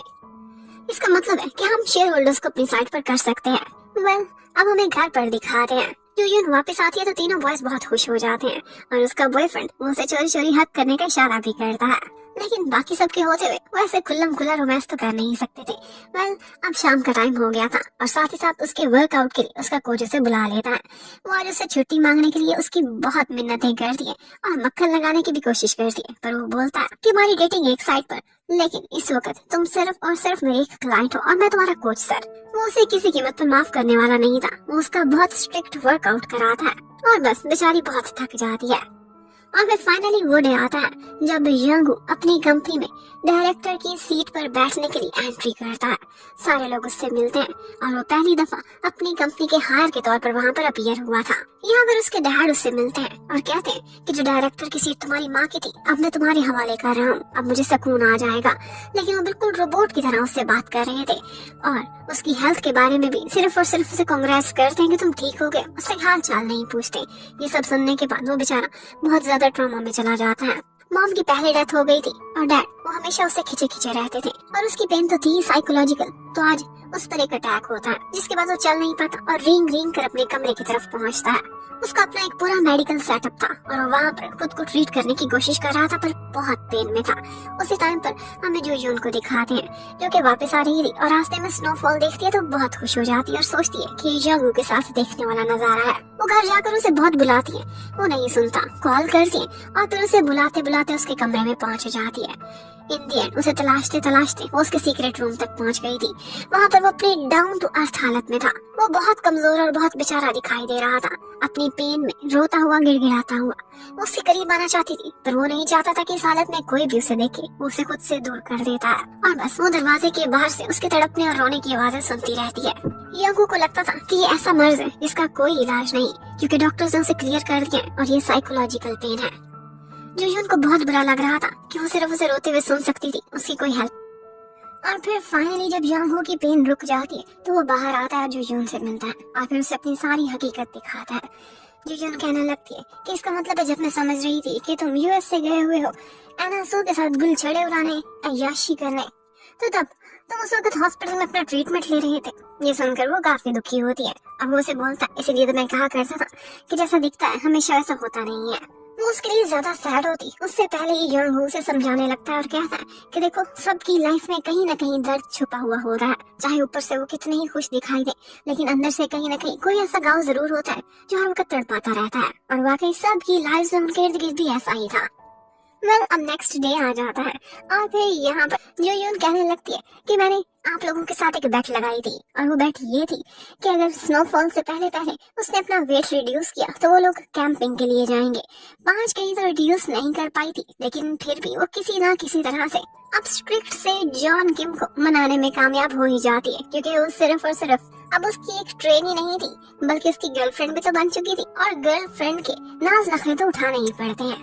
वो दोनों रिलेशनशिप में थे, लेकिन ये बात अभी चोरी रखे हुए थे और जब भी जंग जून या वूजी उनको देखने वाले होते हैं वो लोग ओवर रिएक्ट करने लगते हैं और ऐसे फील कराते हैं कि जैसे कुछ भी नहीं हुआ। लेकिन इस तरह से सीक्रेटली डेट करना उन्हें काफी फन लग रहा था। अब वो जब भी उसे वर्कआउट कराता था तब भी उन दोनों का रोमांस जारी रहता था, जबकि जंग जून की लाइफ में भी कोई आ चुकी थी और वो एक सेलिब्रिटी थी, एक एड गर्ल थी जिसने उसके साथ एक एड शूट कराया था और वहीं पर उसे अपना दिल दे बैठी थी। वो तो उसे अवॉइड करने की बहुत कोशिश करता है, लेकिन फिर भी वो चाइल्ड से ईजिन बस उसके पीछे पड़ी रहती है और फाइनली कहीं ना कहीं जाकर उसका दिल जीत ही लेगी। और दूसरी तरफ हमें दिखाते हैं सेकंड कपल को, सुजिन और वोशिक। उनका रिश्ता दिन ब दिन और भी खोखला होता जा रहा था। सुजिन बहुत इनसिक्योर फील करती थी और वोशिक वो अपनी ऑफिस पॉलिटिक्स में इतना फंसा हुआ था कि उसे ज्यादा समय भी नहीं दे पाता था। इतने में वोशिक को याद आता है कि उसे एक दफा जो यून ने एक टाई गिफ्ट की थी और ये भी बोला था कि जिस दिन मैं तुम्हें प्रपोज करूंगी ना उस दिन भी तुम्हें एक टाई ही लेकर दूंगी। तो फिर वो एक दिन कॉल करता है जूयून को, उसे मिलने के लिए आना चाहता था, लेकिन यहीं पर ही वो अपने बॉयफ्रेंड के साथ खड़ी हुई थी अपनी फेवरेट कॉफी शॉप पर। उन तीनों का आमना सामना होता है। या वो कहता है कि कहो तो इसकी पैंट ही लगा दो, लेकिन इस शर्त पर कि क्या उसके बाद तुम मेरा केस लड़ोगी। उससे मजाक कर रहा था और फिर उसके बाद उन दोनों को अकेला छोड़कर चला जाता है। वोशिक ने उससे कुछ बात करनी थी। वो उसे वही टाई वाला गिफ्ट वापस करता है और कहने लगता है कि ऐसा नहीं है कि मैं सुजिन के साथ सिंसियर नहीं हूँ। हाँ, मैं वाकई उससे प्यार करता हूँ और उसे चीट नहीं कर रहा, लेकिन हम लोग 15 साल से फ्रेंड भी थे, इसलिए तुम्हारी केयर करना इतनी जल्दी छोड़ नहीं सकता। और उसे ये भी बोलता है कि तुम बहुत अच्छी इंसान हो। और फिर फाइनली जूयून उसे माफ कर ही देती है, क्योंकि उसे उससे बेटर पर्सन मिल चुका था जो उससे भी ज्यादा उसे प्यार और उसकी केयर करता था। वो कहती है ठीक है, पहले तो तुम्हें नहीं बोला था, लेकिन अब कहती हूँ अपने अगली लाइफ के लिए और अपने नेक्स्ट रिलेशनशिप के लिए तुम्हें बेस्ट विशेस। लेकिन उन दोनों को इकट्ठे यहाँ पर सुजिन ने देख लिया था, जो देखते ही उसका काफी मूड खराब हो जाता है। वो जब भी ऐसे मूड खराब करती थी तो ऑफिस में आकर थोड़ी बहुत झाड़ उसे पिला दिया करती थी। अपने बॉस होने का रूप भी तो जमाना था, इनडायरेक्टली कहीं ना कहीं से बदला निकालती थी। और फिर फाइनली वो डे आ जाता है जब वो लोग कैंपिंग के लिए जाते हैं। यहाँ पर जो यून की फ्रेंड यून भी उनको ज्वाइन कर रही थी। उसका पहली दफा इंट्रोडक्शन इन तीनों बॉयज से होता है और पता चलता है कि वो गर्ल्स एक को मिस्टर सेक्सी, दूसरे को मिस्टर मसद और तीसरे को मिस्टर क्यूटी बुलाया करती थी। वो पांचों काफी अच्छे फ्रेंड्स बन जाते हैं और बहुत सारा एंजॉय करते हैं। यहाँ पर गेम्स में एक पॉइंट ऐसा आता है कि वो लोग कन्फेशन गेम खेल रहे थे और जब कन्फेशन की बारी आती है तो यहाँ पर योंग अपना सबसे बड़ा कन्फेशन करता है कि मैं जूयून को डेट कर रहा हूँ। ये सुनते ही वो सारे शॉक्ड रह जाते हैं और सबसे बुरी हालत तो ही उनकी होती है कि मुझसे मेरी बेस्टी ने ये राज छुपाया। वो जाती है और अपने सामने बिठाकर योंग की इंटरोगेशन करने लगती है। उससे पूछती है कि तुम काम क्या करते हो। वो कहने लगता है कि अभी तो कुछ भी नहीं और श्योर भी नहीं कि क्या करना है। वो बोलती है इसका मतलब है कि तुम बिल्कुल वेले हो और ऐसे बेकार इंसान को मैं अपनी इतनी बेस्ट फ्रेंड कैसे दे सकती हूँ, इसलिए कुछ काम काज करने के बारे में सोचो। अब फाइनली उससे काफी सारा भाषण सुनने के बाद वो उसे अपने घर तक लेकर जाता है। रहते तो एक ही घर में थे, लेकिन आगे आज मिस्टर मीन खड़ा हुआ था और वो उससे कहने लगता है कि उधर ऑफिस में पॉलिटिक्स चल रही है, आपके खिलाफ शतरंज का जाल बिछाया जा रहा है और आप इस तरह के काम कर रहे हैं। अब वो कहने लगता है कि आज कन्फेशन मिन के सामने भी कर देना चाहिए और फिर जूजून को अपने बाजू में खड़ा करके कहता है कि ये ऑफिशियल अनाउंसमेंट सुन लो, अब से ये मेरी गर्लफ्रेंड है और हाँ, ये तो तुम्हें पता ही होगा कि मेरे ही घर में रहती है, इसलिए किसी भी नाटक की कोई जरूरत नहीं। अब जूजून काफी शर्मिंदा हो रही थी, लेकिन यांग उसे कहता है कि कुछ भी नर्वस होने की जरूरत नहीं। तुम्हें ये लगता है कि तुम मेरे काबिल नहीं, लेकिन तुम ही मेरे लिए मिस परफेक्ट हो। अब जूजून ने अपने लिए एक नया घर भी तलाश कर लिया था और वो अगले ही दिन वहाँ शिफ्ट होने वाली थी। आज उसके इस घर में आखिरी दिन है। यांग उससे कहता है कि क्यों ना आज तुम मेरे साथ मेरे ही बेड पर लेटो, आखिरी रात हम बहुत सारी बातें करेंगे। पहले तो वो इनकार करती है और उसे छेड़ती है कि तुम क्या सोच रहे हो, तुम्हें अय्याशी करने दूंगी। और फिर थोड़ी ही देर बाद वो खुद अपना तकिया उठाकर उसके कमरे में पहुंच जाती है और फिर कुछ रूल्स भी सेट कर देती है और कहती है कि हाथों और पैरों के अलावा तुम मुझे टच नहीं कर सकते। वो पूछता है कि क्या डिम्पल्स को भी नहीं, तो वो कहती है नॉट अलाउड। अब दिल पर पत्थर रखकर यांग उसकी शर्तें मान जाता है और वो उसके बाजू में आकर लेट जाती है, लेकिन उसके फीट को ही चिपकी हुई थी। उसके साथ कुछ दिल की बातें करती है और फिर अपने नए अपार्टमेंट के सफर और उसके डायरेक्टर बनने की नई शुरुआत को बेस्ट विशेस देकर गुड नाइट बोलकर सो जाती है। अब नेक्स्ट मॉर्निंग जब जंगू उठता है तो वो उसे मिले बगैर वहाँ से जा चुकी थी, लेकिन जाने से पहले उसने एक नाश्ता जरूर प्रिपेयर किया था जो कि वो बहुत प्यार से करता है। उसने अपने नए घर में शिफ्टिंग कर ली थी और यहाँ पर भी उसने वही बैंडेजेस संभाल कर रखी थी जो कि यंगू ने उसे दी थी। और इसके साथ ही हमें दिखाते हैं यंगू की स्टेप मॉम को, जिसका नाम हेरिन था। ये उसके डैड की वाइफ थी और ग्रैंड माँ ने अपने दामाद की शादी इस लड़की से कराई थी। वो 20 साल उनकी बहुत सेवा करती है और बहुत नाइस लेडी थी, लेकिन कहीं ना कहीं उन्हें फील हो गया था कि अपने बेटे के लिए आशा लगाई बैठी है कि उसे भी कंपनी में हिस्सा मिलेगा, लेकिन वो असली हार से उसे कभी भी नहीं बदलने देंगी। इसी वजह से इनसिक्योर होकर वो उसे कहती है कि अब आप लोग यहाँ से शिफ्ट हो सकते हो क्योंकि असली वारिस वापस आ चुका है। और उधर जंगू ऑफिस में आज पहले दिन पहुंच जाता है। यहाँ पर उसकी अटर्नी भी उसके साथ थी जो कि सूजिन थी। वो बाकी सारे प्रॉब्लम्स को एक साइड पर रखकर प्रोफेशनली बहुत अच्छी थी और उनको ये भी पता चल गया था कि शेयर होल्डर्स को खरीदा जा रहा है। उन्होंने भी पूरी तैयारी कर ली थी कि किस तरह से यंगू को ही वहाँ का हायर बनाना है और शेयर होल्डर्स को भी कंट्रोल करना है। वेल, अब उसके बाद ऑफिस में अपना पूरा दिन बिताकर डिनर करने के लिए वो नानी से मिलने के लिए जाता है, लेकिन यहाँ पर एक सरप्राइज था। नानी ने वही लड़की फिर बिठा कर रखी हुई थी जिससे वो उसकी शादी कराना चाहती है और खुद तो साइड से निकल जाती है। अब यहाँ पर वो उसे क्लियरली बता देता है, अपने साथ बाहर लेकर जाता है और कहता है कि आप बहुत पर मैं आपसे शादी नहीं कर सकता क्योंकि मेरी लाइफ में कोई और गर्ल है। वो भी उसकी रिस्पेक्ट करती है और कहती है कि यहीं पर ही हमारा रिश्ता खत्म होता है। जबकि उधर जंग जून के पीछे वो लड़की ईजिन हाथ धोकर ही पड़ गई थी। एक दफा डूबने का नाटक करती है, वो उसे बचाता है तो CPR लेने के बहाने उसे अपनी किसी करा लेती है और फिर कहती है कि वाओ, फाइनली मैंने वो हासिल कर लिया जो मैं चाहती थी। अब तो तुम्हें मुझे अपनी गर्लफ्रेंड एक्सेप्ट करना ही पड़ेगा। दूसरी तरफ वुशिक को अब पक्की खबर मिल चुकी थी और साथ ही साथ सबूत भी कि एनासू का बॉयफ्रेंड रहा है जॉन किम। ऑल्दो ये एक रूमर थी, लेकिन जॉन किम कौन है उसका फेस वो बहुत जल्द रिवील करने वाला है। यंगू ऑफिस में अपना नया काम स्टार्ट करके बैठा था। दिमागी काम करना उसके लिए बहुत मुश्किल था। वो सिर्फ वर्कआउट्स करने का आदी था, लेकिन फिर भी टाइम निकाल कर आज जो यून से मिलने के लिए आता है। घर के अंदर जाने का समय नहीं था तो बाहर से ही उसे हक करता है, आई लव यू बोलता है और फिर चला जाता है क्योंकि मिस्टर मिन का उस पर गहरा पहरा था। अब अगला दिन बहुत इम्पोर्टेंट होने वाला है क्योंकि आज बोर्ड ऑफ डायरेक्टर की मीटिंग है और वहाँ से अप्रूवल लेकर लीगली यंगू को कंपनी का डायरेक्टर बना दिया जाएगा। और वो लोग बहुत शान से वहाँ पर एंट्री करते हैं, लेकिन नामचोल ने बहुत से लोगों को अपनी साइड पर किया हुआ था, जिसकी वजह से बड़े बड़े शेयर होल्डर्स वहाँ से अपसेट होते और मीटिंग का कोई भी नतीजा नहीं निकल पाता। उधर यून आज बोर हो रही थी तो घर पर एकदम टाइट सा ड्रेस पहनकर रेडी हो जाती है। ये वही ड्रेस था जो पहले उसे कभी भी फिट नहीं आता था और फिर सुंदर सा मेकअप भी कर दिया। वो तो बस खुद ही को ही देखे जा रही थी कि मुझे जॉन किम ने कितना ट्रांसफॉर्म कर दिया, लेकिन साथ ही उसे न्यूज मिल जाती है कि एक बम फूट चुका है सोशल मीडिया पर। और वो यही न्यूज थी कि जॉन किम असल में यंगू है और वही कंपनी का डायरेक्टर बनने वाला है, लेकिन उसका तो कैरेक्टर ही ढीला है क्योंकि एनासू की पब्लिसिटी अच्छी नहीं थी ड्रग्स स्कैंडल की वजह से, इसीलिए अब उसे भी कोई जल्दी एक्सेप्ट नहीं करने वाला। वो काफी परेशान होती, उसका नंबर नहीं लग रहा था और वो उसी के दरवाजे के बाहर आकर खड़ा हुआ था क्योंकि उसके घर पर भी रिपोर्टर्स थे और उसके होटल वाले स्वीट के बाहर भी। उसके पास और कोई सेफ पॉइंट नहीं था सिवाय इसके घर के। वो कहती है कि बेशक ये घर तुम्हारे काबिल नहीं, तुम्हारी दुनिया से बहुत बाहर है और छोटा सा, लेकिन फिर भी मैं खुले दिल से तुम्हारा स्वागत करती हूँ। उधर दादी एक तरफ तो स्कैनर को लेकर परेशान थी और दूसरा इस बात को भी कि उसने एक अटर्नी को गर्लफ्रेंड बनाया हुआ है। वो चाहती थी कि वो एक ऐसी लड़की से शादी करे जो उसकी पोजीशन को मजबूत करे क्योंकि उसे गिराने वाले बहुत से लोग हैं। जबकि बेचारा यंगू, उसे आज बहुत डिप्रेशन और परेशानी हो रही थी और उसकी साइकोलॉजिकल पेन दोबारा से स्टार्ट हो जाती है और जैसे ही उसे पेन होने लगती है वो जूजून को कमरे से बाहर भेज देता है और अकेला ही तड़पता रहता है। वो अपने डाउन मोमेंट्स में कभी भी उसे अपने सामने नहीं आने देता था। और फिर यहीं पर हमें पता चलता है कि उसका फ्रेंड यून जंग, उससे उसकी मुलाकात भी ऐसे ही समय पर हुई थी जब वो जख्मी था और बहुत बुरी हालत में था। उससे कमजोर और लाचार लोगों की दर्द नहीं सही जाती थी। यून जंग को लगता था कि मुझ पर दया खा रहा है, लेकिन तब यंगू ने उससे कहा था कि नहीं, दर्द का रिश्ता है मेरा तुमसे और तुम जैसे बाकी लोगों से, क्योंकि मैं खुद भी बहुत दर्द सहता हूँ और किसी को दर्द में नहीं देख सकता। जूनजंग जहाँ पर अपना वर्कआउट कर रहा था आज यूजिन वहीं पर ही आ जाती है। वो थक कर लेटा हुआ था तो उसके बाजू में ही लेट जाती है और कहती है कि वाओ, रिलेशनशिप बहुत तेज चल रहा है। उस दिन किसकी थी और आज हम इकट्ठे सो रहे हैं। उसकी हरकतें काफी चाइल्डिश थी, लेकिन फिर भी जूनजंग को वो क्यूट लगने लगती है।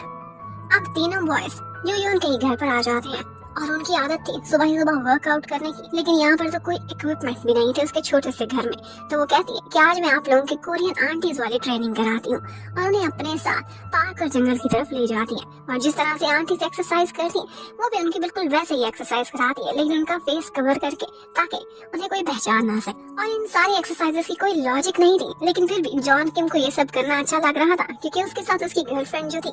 और फिर फाइनली वो टाइम आता है कि जब इतने अरसे बाद योंगू अपने घर में जाता है। पहले तो अपने डैड के सामने नील डाउन करता है, लेकिन डैड उसे कहते हैं कि नहीं, ऐसे ना झुको, तुम्हारे घुटने में पेन ना हो जाए। डैड को सारा समय पता था कि वो कितने दर्द से गुजरा है, लेकिन बस वो शो नहीं कराते थे। और नानी तो उसे इतनी नाराज थी कि आज उसे मिलती भी नहीं है। और जून जंग बेचारी की अपनी ही कहानी थी। उसकी मम्मी ने उसे जेल में जन्म दिया था, और उसके बाद उसे किसी और ने अडॉप्ट कर लिया था। उसकी मम्मी बेकसूर थी, और उसे बचाते बचाते उन्होंने सेल्फ डिफेंस में एक मर्डर कर दिया था। और आज वो अपने बेटे को अपनी क्रिमिनल वाली शक्ल नहीं दिखाना चाहती थी। इसी वजह से जून जंग बहुत दुख में था और उनसे मिलना चाहता था। और इसी सिलसिले में वो अटर्नी जू यून की भी हेल्प लेता है कि किसी तरह से उनको कन्विंस करो, क्योंकि उसकी मम्मी मिन जिन की केयर टेकर थी। और उधर मिन जिन वो आज अपनी केयर टेकर की छुट्टी होने की वजह से किसी के घर पर पहुंचा हुआ था, और वो था जूयून का घर, जहाँ पर आगे योंगू था और वो उसकी केयर कर रहा होता है। सारा दिन वो दोनों बॉयज एक दूसरे के साथ ही बिताते, और मिन जिन ओवरवेट था, तो यहाँ पर जॉन किम उसकी काफी सारी एक्सरसाइज भी कराता है। अब उसके बाद जब शाम को वो घर वापस आती है तो उसे कहती है कि बहुत कुछ है जो हमने कंट्रोल में कर लिया है, और तुम्हारी स्कैंडल को भी एना सू के स्टेटमेंट की वजह से अब दबाया जा रहा है। शेयर होल्डर्स को भी हम संभाल लेंगे। लेकिन वो जैसे इसके क्लोज आने की कोशिश करता था तो वो कहती थी कि नहीं, मुझे मेरे घर में बिल्कुल चाइल्ड फ्रेंडली माहौल चाहिए, इसीलिए हम दोनों एक हाथ से ज्यादा कभी क्लोज नहीं आएंगे। लेकिन फिर अगले ही दिन वो अपनी ये स्टेटमेंट से मुकरने लगती है। जब वो देखती है एक दफा वो मस्कुलर सा शावर लेकर बाहर आया था, तो उसे बस देखती ही रह जाती है, और फिर कहने लगती है कि कोई बात नहीं, स्टेटमेंट का क्या है, मैं अपनी स्टेटमेंट वापस लेती हूँ।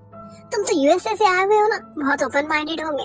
और इसी बात पर वो अपनी गर्लफ्रेंड को किस कर लेता है, लेकिन इससे पहले कि वो कुछ भी आगे बढ़ से मिस्टर मिन उनके बीच पहुंच चुका था, जो कि इसी वक्त एक इमरजेंसी की सिचुएशन में योंगू को वहाँ से लेने के लिए आया था, क्योंकि कल के दिन उसके बोर्ड ऑफ डायरेक्टर से अप्रूवल है, और साथ ही साथ उनकी कंपनी की 61st एनिवर्सरी भी, जहाँ पर वो एंट्री देने वाला है। अब इसी सेलिब्रेशन में बहुत से लोग इनवाइटेड थे जो कि एलीट क्लास से थे, और वहीं पर यू यून भी उनके अटर्नी होने की वजह से मौजूद थी। वो वेट कर रही थी कि इतनी देर हो गई है, लेकिन सब आ चुके हैं, योंगू नहीं आया। उसे उसकी फिक्र होने लगती है, उसका नंबर भी नहीं लग रहा था, और मिस्टर मिन को भी वो नहीं मिल रहा था। वो समझ जाती है कि वो मुसीबत में, उसे फिर से पेन हो रही होगी, और बस वो वहीं पर तलाश करती करती एक जगह पर उसे ढूंढ लेती है। वो एक कॉर्नर में दुबका बैठा था, और उसकी टांग में बहुत पेन हो रही थी, उसे चला नहीं जा रहा था। यहाँ पर वो उसका सहारा बनती है, उसे हिम्मत दिलाती है और कहती है कि देखो, मैं भी तो इम्पॉसिबल थी, लेकिन खुद को कैसे बदला, इसी तरह तुम भी बदल सकते हो। इस वक्त तुम अपनी नानी की आखिरी उम्मीद हो, अगर ना पहुँचे तो सब कुछ खराब हो जाएगा, तुम्हें लड़ना होगा।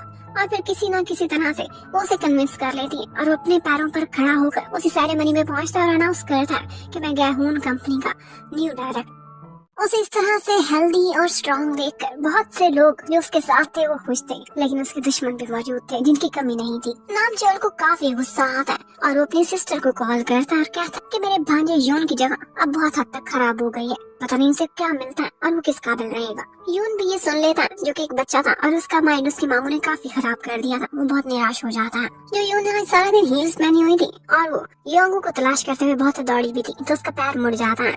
यहाँ पर वो अकेली बैठी हुई थी कि इतने में योंगू अपने सारे बॉडीगार्ड्स और टीम को साइड पर करके उसे मिलने के लिए वहाँ पहुँच चुका था, और उसे बताता है कि किस तरह से तुमने अपने फुट की केयर करनी है।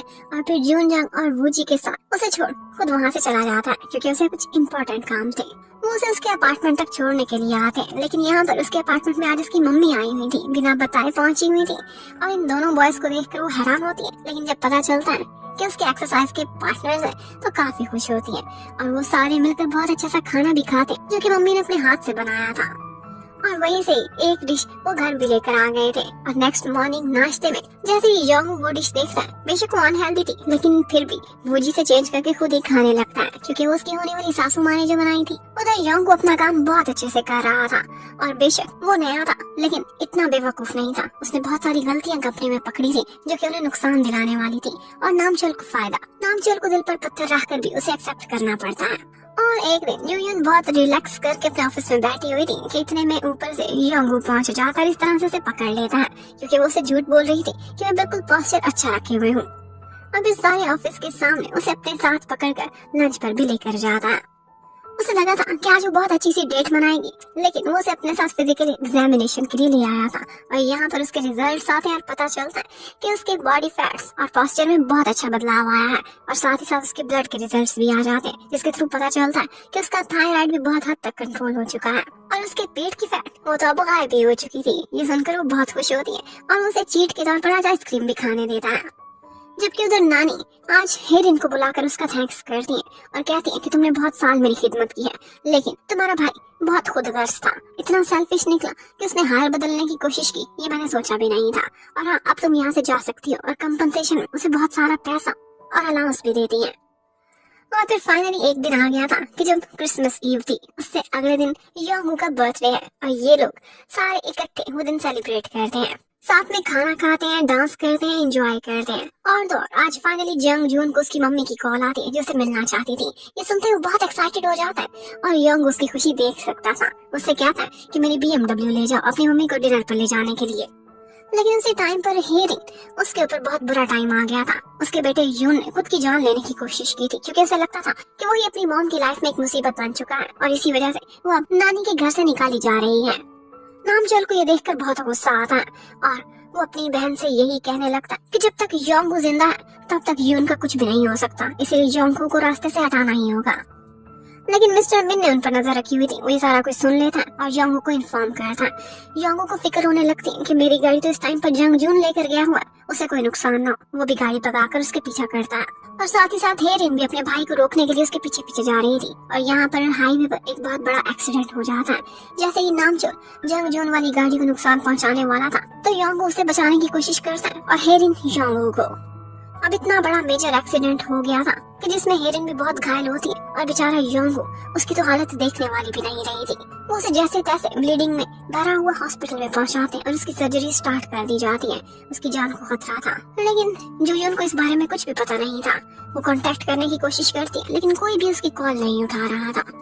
और फिर फाइनली पता चलता है कि योंगू की जान तो बच गई है, लेकिन उसे मल्टीपल फ्रैक्चर्स आए हैं और उसका एक पैर दोबारा से बहुत घायल हो।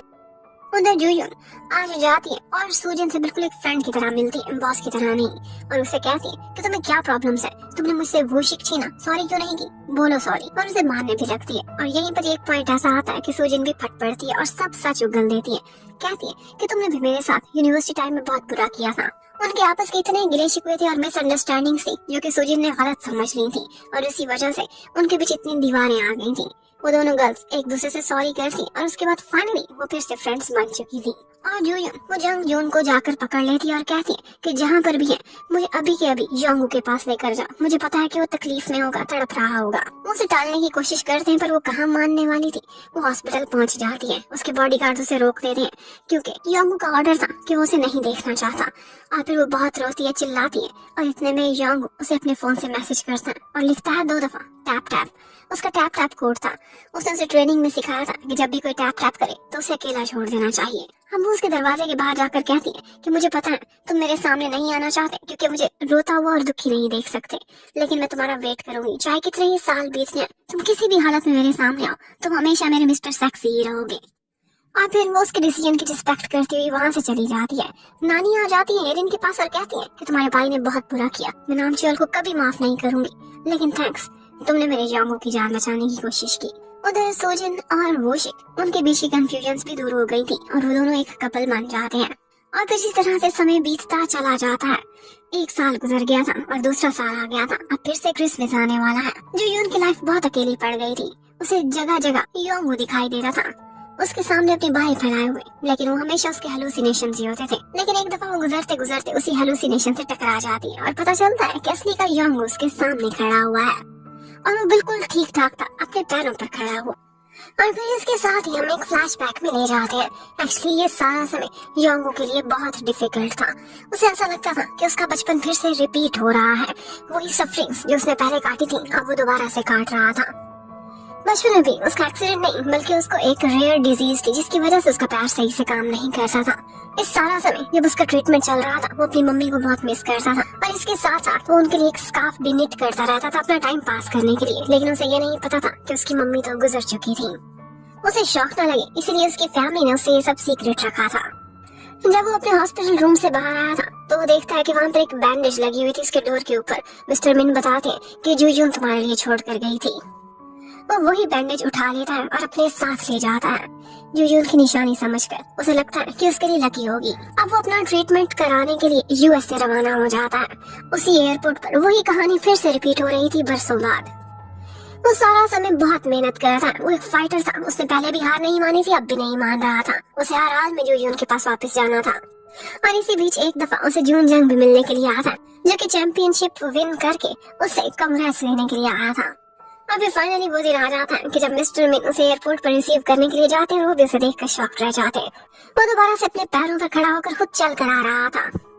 वो जूयून को मिलता है तो उसे वही स्कार्फ पहना देता है जो उसके लिए बुनता रहा था।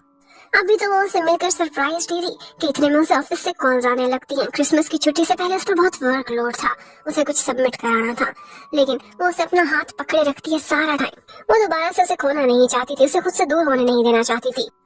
और फिर उसके बाद वो और कंट्रोल नहीं कर सकती थी। फाइनली उसका काम खत्म होता है तो उसके गले लग के बहुत सारा रोती है, लेकिन इससे पहले कि अपने दुख सुख एक दूसरे से शेयर करते, मिस्टर मिन की तरफ से बुलावा आ जाता है। योंग ने अपनी फैमिली से मिलने के लिए जाना है और वो जैसे ही अपने कदमों पर चलता हुआ नानी के सामने आता है तो उनकी खुशी देखने वाली थी। आज तो उसके डैड की आंखें भी चमक उठती हैं। उनके बेटे को दोबारा से नई जिंदगी मिली थी। वो लोग इकट्ठे बैठकर खाना खाते हैं और फिर डैड उससे उसके उसी साइकोलॉजिकल पेन के बारे में पूछने लगते हैं। तो यहाँ पर योंग को पता चलता है कि डैड उसकी हर बीमारी हर तकलीफ के बारे में हमेशा से अवेयर थे, बस उसे शो नहीं कराते थे। और फिर क्रिसमस आ जाता है और उसके साथ साथ योंग का बर्थडे भी, और वो लोग सारे इकट्ठे हो जाते हैं उसका बर्थडे मनाने के लिए। और मिस्टर मिन भी एक अलग रंग ढंग में दिखाई दे रहे थे, जो हमेशा सीरियस होते थे। आज वो योंग की सेलिब्रेशन के लिए उसके लिए एक गाना भी गाते हैं और वो इतना बेसुरा गा रहे थे कि कोई भी अपनी हंसी कंट्रोल नहीं रख पा रहा था। उधर सूजन को वुशिक ने आज प्रपोज किया था और वो बहुत खुश नजर आते हैं। इस क्रिसमस बहुत कुछ बेटर था। जूयून की मम्मी जो हमेशा से अकेले हुआ करती थी, आज उनके पास भी एक नया मेंबर था और वो था उनका पोता, जो कि बहुत क्यूट था। और फिर इसी तरह से दिन बीत जाता है। फाइनली जूयून और योंग को अपना अकेले में टाइम मिलता है। वो दोनों एक दूसरे से अपने सारे दुख सुख शेयर करते हैं और फिर उसके बाद इकट्ठा क्वालिटी टाइम भी स्पेंड करते हैं। और फिर अगली सुबह हो जाती है, वो दोनों इकट्ठे मूवी भी देखते हैं। योंग उससे कहता है कि मैं तुम्हें कुछ टेस्ट करना चाहता हूँ। वो कुछ रोमांटिक मीनिंग लेती, लेकिन इसके साथ ये हमें नजर आता है कि वो उससे सारी एक्सरसाइजेस कराकर चेक कर रहा था कि कहीं उसका स्टेमिना डिक्रीज तो नहीं हो गया। और फिर बहुत सारा वर्कआउट कराने के बाद वो अपनी गर्लफ्रेंड के साथ कुछ और समय बिताना चाहता था कि इतने में किसी की कॉल आ जाती है और वो थी जूयून की मम्मी, जो कि आजकल सियोल में ही आई हुई थी और अपनी बेटी से कहती है कि तुम इतनी बूढ़ी होती जा रही हो, तुम कब शादी करोगी? 1 साल हो गया मुझे अपने बॉयफ्रेंड से ही नहीं मिलाया, लगता है कि वो इस काबिल नहीं कि उससे मिलाया जाए। अब मम्मी को तो यही लग रहा था कि इसका बॉयफ्रेंड या तो कर्जों में डूबा हुआ कोई जवारी है या फिर कोई वांटेड क्रिमिनल, तभी तो ये मुझे उससे मिलवा नहीं रही। और फिर मम्मी को चीयर अप करने के लिए जून जंग और वूजी भी वहाँ पर आ जाते हैं। और फिर थोड़ी ही देर बाद हमारा हीरो भी वहाँ पर पहुँच गया था अपनी सासू माँ को मिलने के लिए। योंगो की पहली मुलाकात थी अपनी सासू माँ से, तो काफी कंफ्यूज नजर आता है, लेकिन मम्मी जरा भी स्ट्रिक्ट नहीं थी और वो उसे देखते ही उससे पूछती है कि क्या मेरी बेटी को खुश रखोगे? कहता है यस ऑफ कोर्स, और मम्मी यस कर देती है। ये सब क्लियर करना, मम्मी को मनाना बहुत आसान रहा था। जबकि उधर हमें सूजन को दिखाते, वो कुछ बीमार थी तो एक दफा हॉस्पिटल जाती, वो गायनी वार्ड जा रही थी और यहाँ पर उसे वुशिक ने देख लिया था। मन ही मन सोचने लगता है कि कहीं हमारे घर कोई गुड न्यूज तो नहीं आने वाली। वो तो बहुत एक्साइटेड हो जाता है और तुरंत ही पहुंच जाता है सूजन के लिए एक गिफ्ट लेकर, और उसने बेबी शूज दिए थे। ये देखते ही वो गुस्से में आ जाती है और कहती है कि मैं प्रेग्नेंट नहीं और ना ही मैं हो सकती हूँ। एक्चुअली उसे एक ऐसी बीमारी थी जिसकी वजह से उसकी प्रेगनेंसी बहुत मुश्किल थी और यही बात उसे डॉक्टर ने भी बताई थी। और वो डांटती है, गुस्सा करती है और बहाने से वुशिक पर चिल्लाकर उसे घर से बाहर भेज देती है। और दूसरी तरफ योंगो ने जूयून से ये कहा था कि तुम्हें मैं कहीं कल बहुत दूर लेकर जा रहा हूँ। वो एकदम रेडी हो जाती, सूटकेस भी साथ रख लिया था। वो कहने लगता है कि इतनी दूर भी नहीं जा रहे और उसका सूटकेस चेक करने लगता है कि इसने क्या पैक किया है। तो वहाँ पर बहुत सी सेक्सी नाइटीज भी थी। ये देखकर वो कहने लगता है कि हम लोग रात तक वापस आ जाएंगे, इतना भी मत सोचा करो। एक्चुअली वो उसे अपनी मम्मी के मेमोरियल पर लेकर गया था और यहीं पर ही जूयून को चेयरमैन की तरफ से मैसेज आता है कि मैं योंगो की नानी हूँ और तुमसे मिलना चाहती हूँ। अब वो दोनों अपनी डेट गुजारते हैं इकट्ठे, बहुत सारा फन करते हैं। यहाँ पर बहुत सारे कपल्स को देख कर जूयून उससे कहने लगती है कि इतने अरसे से मैं तुम्हारे साथ हूँ और मेरी फिंगर बिल्कुल लोनली फील कर रही है, मुझे एक रिंग ही ले देते, मुझे खुद मांगनी पड़ रही है। तो वो कहता है ले तो दी है। उसने उसके स्कार्फ में एक बॉल निट किया हुआ था और वो वही खोलने लगता है और उसके अंदर एक रिंग थी, बहुत सुंदर सी।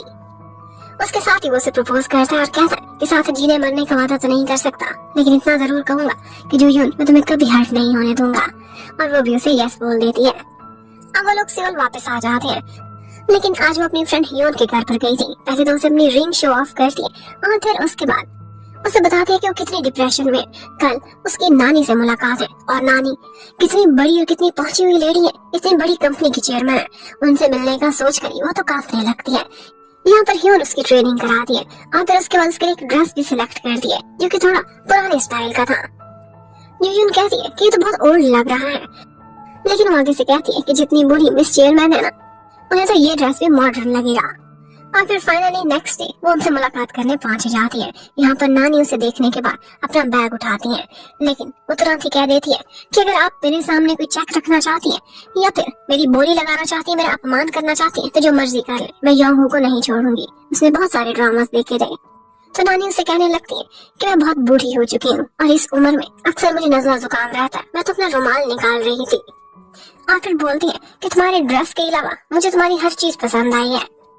एक्चुअली जब उसने योंगहो के दरवाजे पर रोते हुए कहा था ना कि मैं तुम्हारा वेट करूंगी और तुम जिस हाल में भी वापस आओ तुम मेरे मिस्टर सेक्सी रहोगे, तो नानी ने सुन लिया था। तो वहीं पर ही नानी ने फैसला कर लिया था कि ये लड़की योंगहो के लिए बेस्ट रहेगी। लेकिन जाते जाते नानी ने एक बहुत कड़ी शर्त रख दी थी और वो शर्त सुनकर जूयून बहुत परेशान हो जाती है। और फिर जैसे ही उससे मिलने के लिए योंगहो आता है तो वो कहती तुम्हारी नानी से मिली थी, दहेज में उन्होंने एक पोता मांगा था। यही सुनते ही अब जूयून तो इसी मिशन पर लग जाती है। वो जल्द से जल्द नानी को ये गिफ्ट देना चाहती थी, लेकिन आगे से हमारा हीरो था कि मानने को तैयार ही नहीं था। वो जब भी ऐसी कोई हरकत करती थी तो उसका वर्कआउट कराना स्टार्ट कर देता था और उसके लिए एक टारगेट भी रख दिया था। वो टारगेट भी अचीव करके आ जाती है, लेकिन फिर भी वो था कि उसकी बात सुनता ही नहीं था। और फिर एक दिन फैमिली मीटिंग होती है जब जूयून उनके घर पर आई थी। उसने ट्रेडिशनल ड्रेस पहना था और कुछ ओवर ही लग रही थी। उसे लगता है कि घर में बहुत कुछ सोना सोना या खामोशी है। पता चलता है कि सारे लोग हर टाइम पर अपने अपने कमरे में रहते हैं, तो वो उनको उनके कमरे से बाहर निकालती और एक परफॉर्मेंस देने लगी थी। नानी की लंबी उम्र के लिए उसने एक पोइम गाई थी, लेकिन वो पोइम इतनी फनी लग रही थी जिसमें वो बार बार यही कही जा रही थी कि 60 की होकर अगर ग्रिम रिपर आया तो उसे ये कहकर भेज दूंगी, 70 की होकर आया तो ये कहकर भेज दूंगी। नानी को ये सुनकर इतनी हंसी आती है कि पहली दफा उनको किसी ने कहका लगाते हुए देखा था और वो लोग इकट्ठे बहुत सारा फन करते हैं। आज डैड के फेस पर भी पहली दफा स्माइल आई थी और ये सब जूयून की वजह से पॉसिबल हुआ था। और फिर फाइनली योंगहो अपनी रीजन जूयून को बता ही देता है। कहता है कि मैं अपनी बीमारी से डरता हूँ जो मुझे बचपन में थी। मैं नहीं चाहता कि मेरे बच्चे में कोई बीमारी आए। इसके फैमिली में रन करने के चांसेस भी हो सकते हैं, लेकिन यहाँ पर जूयून से कहती है कि इन रिस्क की वजह से हम जीना नहीं छोड़ सकते। तुम्हें हमेशा पॉजिटिव और अच्छी चीज के बारे में सोचना चाहिए। वो उसके मन से ये डर निकाल देती है और फिर कहने लगती है कि हम लोग बहुत हेल्दी रहेंगे और हमारे बच्चे भी होंगे। और फिर इसके साथ ही हमें एक और राज भी पता चलता है और वो ये था कि एक्चुअली योंगहो के डैड को कैंसर था। इसी वजह से वो हमेशा सबसे खिंचे खिंचे दूर दूर और सीरियस रहते थे। योंगहो उन्हें पकड़ लेता है, जाकर खुद उनकी केयर करता है। ये सब देखकर डैड को बहुत अच्छा लगा था। उनके दो बेटे थे और यहाँ पर आज योंगहो अपने छोटे भाई से भी मिलता है और उससे बहुत अच्छे से बात करता है।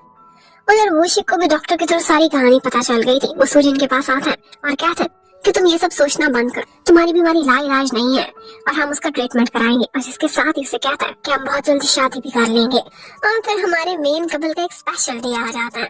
शादी की अप्रूवल हो चुकी थी और हम वो लोग अपनी शादी का फोटो शूट करा रहे थे और हमारी हीरोइन हमेशा की तरह बहुत डिफरेंट थी। उसने कहा जरूरी नहीं है वेडिंग पर सिर्फ व्हाइट ही पहना जाए, मैं तो रेड पहनूंगी। वो लोग अपने फ्रेंड्स और सबके साथ मिलकर एक बहुत अच्छा सा फोटो शूट कराते हैं और इसके साथ ही कहानी एक साल आगे फास्ट फॉरवर्ड कर दी जाती है। जूयून आज एयरपोर्ट पर जा रही थी। एक्चुअली योंगहो 3 महीने पहले अफ्रीका में एक वॉलंटियर वर्क पर चला गया था और आज उसने वापस आना है। वो उसे रिसीव करने गई थी। योंगहो उसे देखता है तो ये क्या, ये तो आगे से फर्स्ट एपिसोड वाली जूयून थी। उसने 3 ही महीने में इतना वेट गेन कर लिया था और उसकी वजह ये थी कि वो प्रेग्नेंट हो गई थी और उसके ट्विंस थे। वो बोलती है कि इसमें मेरा कोई ब्लेम नहीं, हमारे बच्चों को भी बहुत भूख लगती है। और योंगहो तो बस यही देख देख के परेशान था कि मैं इसे वापस शेप में कैसे लाऊंगा और वो अपने डिम्पल्स भी तलाश करने की कोशिश करता। लेकिन जूयून कहने लगती है कि फिक्र न करो, जब मैं दोबारा से फिट होंगी ये वापस आ जाएंगे। और फिर इसी के साथ ही इस कहानी की हैप्पी एंडिंग हो जाती है। Thank you for watching, bye bye.